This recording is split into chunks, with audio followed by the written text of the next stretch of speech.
The year is 1888. London's East End is rife with poverty, pollution and peril, and one of the most infamous serial killers of all time, Jack the Ripper. Join us this Halloween as we explore, finding locations in modern-day London where the atrocities of 1888 once happened. If you don't know us, I'm Rachel, he's Wills, and we are Postcard and a Pint. Join us as we delve into the underworld of old London town, and there's no better place to start than here.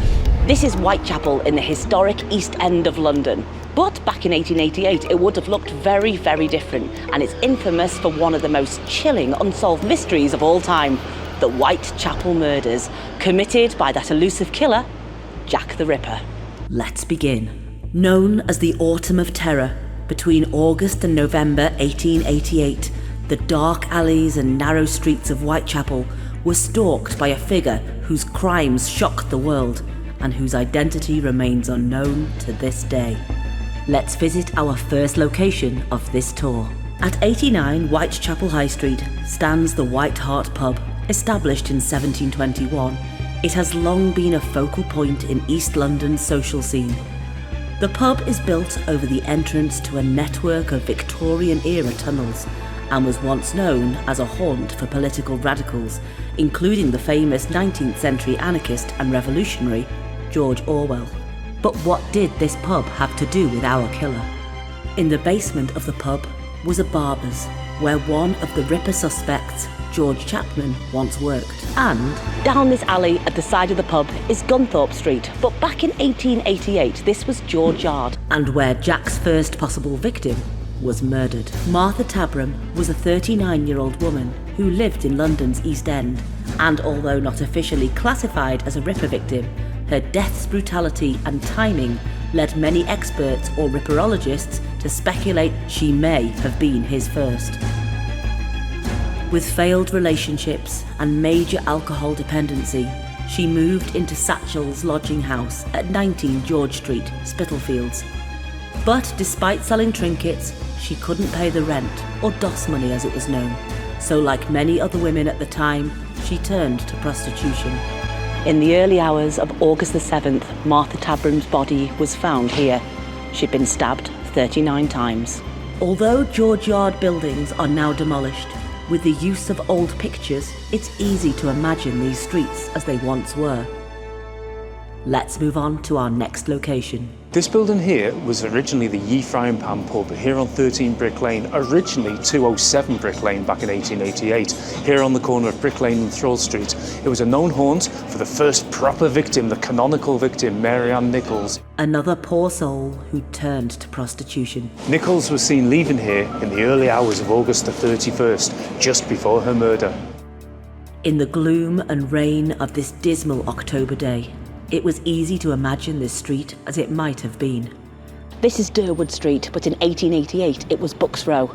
It was a narrow street with industrial buildings and terraced houses.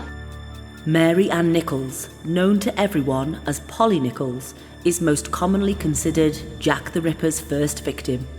Polly was a 43-year-old woman struggling with poverty and alcoholism. She had been separated from her husband for many years, but just before 3:40 a.m. on August the 31st, 1888, her body was found near the gates of a stable yard by carman or carriageman Charles Cross, who was on his way to work. At first he thought it was a bundle in the street, but on closer inspection realised it was a woman. And this is the exact spot where she was found. Moments later, Charles heard footsteps behind him. It was another carman called Robert Paul, and Charles called him over to help. Charles suggested that she might still be breathing, just. Paul wanted to sit the woman up, but Charles refused. They decided to get on their way and to inform the first policeman they came across. They just missed Constable Neil, who was walking his usual beat, who at 3:45 a.m. shone his lantern on the bundle on the ground. Polly had had her throat slashed and her abdomen mutilated. This marked the beginning of the Ripper's infamous killing spree. Nichols' murder shocked the public, and escalated fears of a serial killer on the loose in Whitechapel. Just 8 days later would see the Ripper strike again. In the early hours of the 8th of September, 1888, Annie Chapman was thrown out of the lodging house in nearby Dorset Street because she did not have the money to pay for her bed. It's been reported that she then went to the 10 Bells pub, where she was seen drinking until around 5 a.m. What is known is that around 5:30 a.m, she had made her way to 29 Hanbury Street, where she was seen talking to a man in the doorway. 30 minutes later, John Davis, an elderly resident of number 29, opened the back door and saw her horrendously mutilated body. And this is where the original building of 29 Hanbury Street once stood. It doesn't look scary today, but her throat had been deeply slashed and her abdomen was grotesquely mutilated with several organs removed, suggesting the killer had some anatomical knowledge. The level of brutality in her murder indicated an escalation in the Ripper's methods, further terrifying the local community. Today, it's a really cool street food market. It's hard to imagine that in this bustling market, alive with sights, sounds and smells from across the globe, such atrocities could ever have happened. But if you make your way downstairs to this stall, you'll be as close to the murder site as you can be. With a serial killer now on the loose, inquests needed to be held and the murderer found. The building behind me was the Working Lads Institute, and it's where the inquests were held for Martha Tabram, Mary Ann Nichols and Annie Chapman. Since there was, at the time, no specific coroner's court in the district, it was customary to hold an inquest at a public building, more often than not a public house, close to the scene of death. The institute was set up to have a place for working boys from the age of 13 to keep their minds and bodies occupied and to distract them from the corrupting influences of the cheap theatres, music halls and penny gaffs that were prevalent and popular on the streets of Victorian London. But 3 weeks later, there was to be another murder. On the evening of the 29th of September, Jack's third victim, Elizabeth Stride, was seen at this pub at around 6:30 by lodging house deputy Elizabeth Tanner. Elizabeth Stride was born in Sweden in 1843 and moved to London in the 1860s, seeking better opportunities. After marrying John Stride, she ran a coffee shop with him before their separation. Stride lived in the East End and, like many women of her time, struggled with poverty and worked intermittently as a seamstress and cleaner. Known for her cheerful demeanour, she often exaggerated stories about her past, including claiming to have survived a shipwreck. Despite her difficult circumstances, Stride was well liked by those who knew her, earning her the name Long Liz due to her height. At around 11 p.m. that night, here at 34 Settle Street, formerly 20 Gloucester Street, Stride was seen talking to a man in the doorway of this building, formerly the Bricklayers Arms pub. As the night wore on, she made her way south over Commercial Street. This was to be her last journey. Here in Enrique Street, formerly Berners Street, in the entrance to Dutfield's yard, Elizabeth's body was found. It was to be the first of 2 murders that night. As you can see from the picture, where the schoolyard now stands, by the cartwheel would have been the entrance to Dutfield's yard. It would have been the perfect place for a murder, but this one was a little different. Unlike other victims, Stride's only visible injury was a deep cut to her throat, and her body was not mutilated, leading some to believe the killer may have been interrupted before finishing the attack. The killer fled west, into the dark passages and alleyways of old London. St Botolph's Church was often referred to as the prostitutes' church, as the ladies of the night would parade around its perimeter to attract clients. It was in this area that the Ripper's next victim, and second of the night, Katherine Edos, was seen drunk just a few hours earlier. This church dates from 1744, but there has been a church on this site for over 1,000 years, and Katherine Edos was unfortunately at Church Passage in the early hours of that fateful night. Katherine Edos was a 46-year-old woman of Irish descent who lived in London's East End.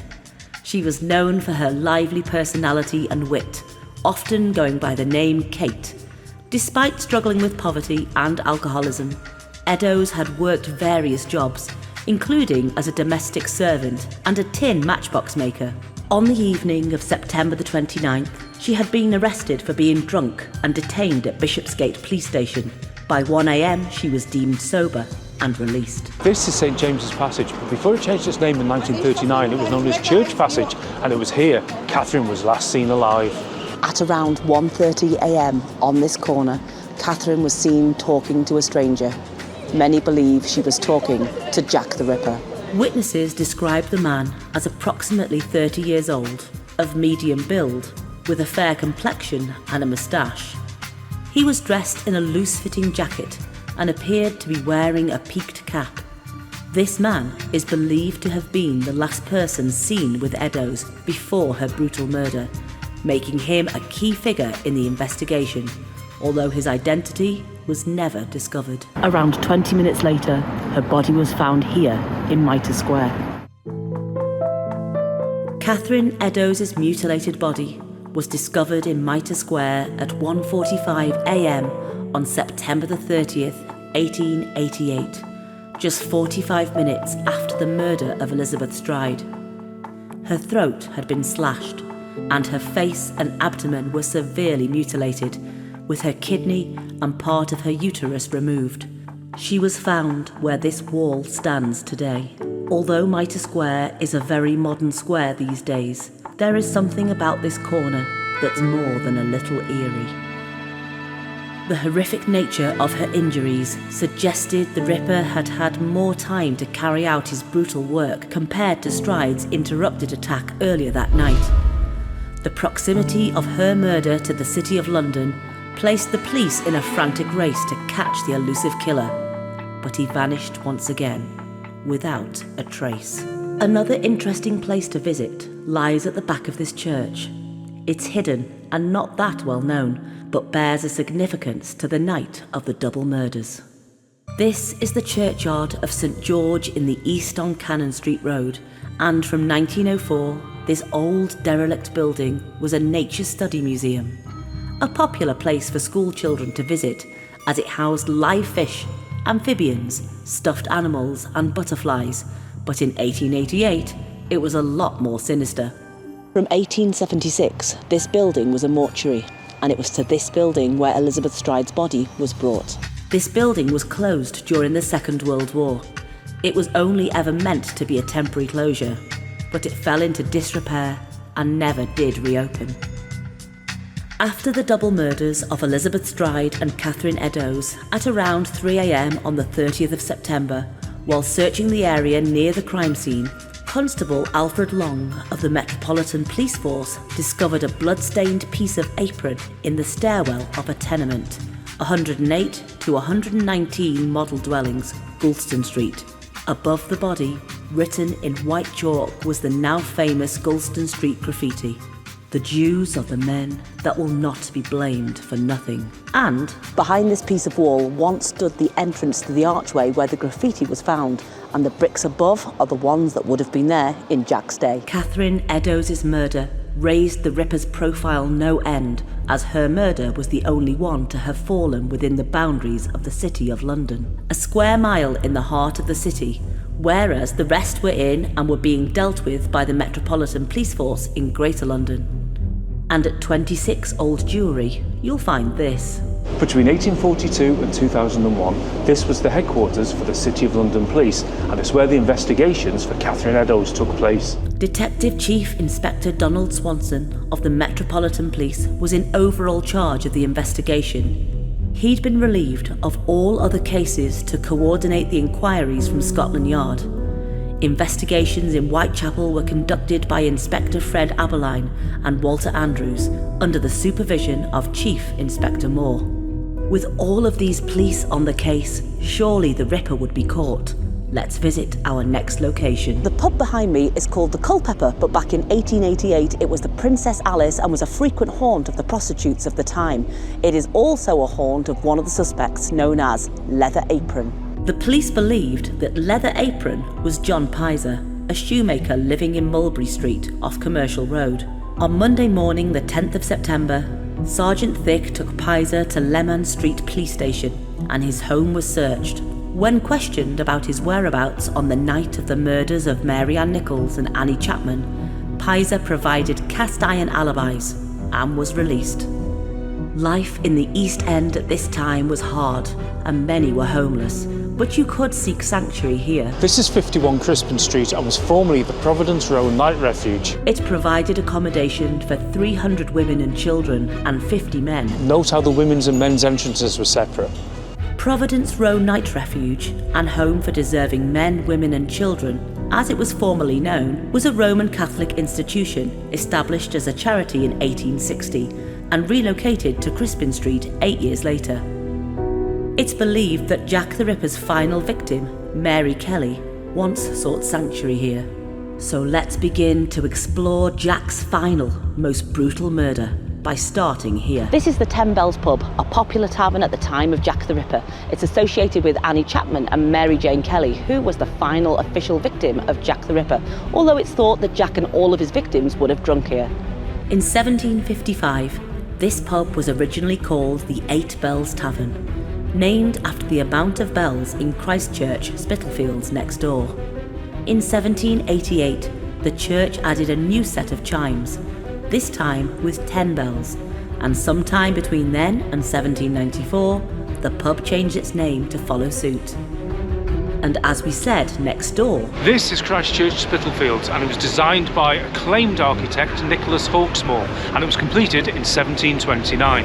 it's a stunning church. This would have been a major landmark back in Jack the Ripper's time, known to all his victims and Jack the Ripper himself. We're now approaching the final moments of Mary Jane Kelly. Mary, who was originally from Ireland, moved to London and worked as a prostitute in Whitechapel. She was attractive and cheerful. She was fluent in both English and Welsh. She lived a transient life, often struggling with poverty. Her murder site no longer exists, but it is easy to track down. Just opposite the monolith outside Christchurch once stood Dorset Street. Down Dorset Street on the right was the entrance to Miller's Court, and it was at 13 Miller's Court that Mary rented a small room. At only 25 years old, Mary was Jack's youngest victim. Unlike the previous victims, her killing was the only one to take place indoors, which allowed the Ripper more time to carry out the most savage attack of his spree. And at around 10:45 a.m. on the 9th of November, property owner John McCarthy sent Thomas Bowyer round to collect Mary's overdue rent money. After knocking on the door and getting no answer, he went round the side to a broken window and saw her horribly mutilated body lying on the bed.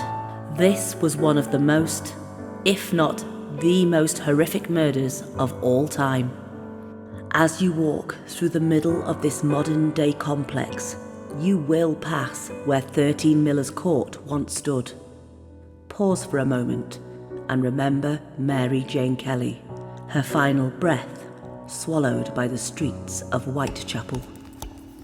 This marked the end of the Ripper's known murders, leaving the East End gripped in fear as the killer's identity remained a mystery. Over 130 years on, and we still don't know the identity of Jack the Ripper, although there have been many credible suspects. These include Montague John Druitt, Aaron Kosminski, Michael Ostrog, George Chapman, Thomas Cutbush, Dr. Francis Tumblety, James Maybrick, Joseph Barnett, the famous artist Walter Sickert, and even Queen Victoria's physician Sir William Gull, and her grandson Prince Albert Victor. Although there are many credible theories, nobody knows for sure who Jack the Ripper really was, and I don't think they ever will. But the speculation has inspired many theories, films and documentaries. London has changed dramatically since 1888, but there are still many areas and buildings that remain relatively untouched. We hope you've enjoyed this Jack the Ripper locations tour, and we hope this video doesn't give you nightmares. Let's join the ghosts of Jack and his victims in the 10 Bells pub as we say to you, Happy Halloween and cheers to the good times. What have Jack the Ripper and Winnie the Pooh got in common? I don't know. They both share the same middle name. Oh.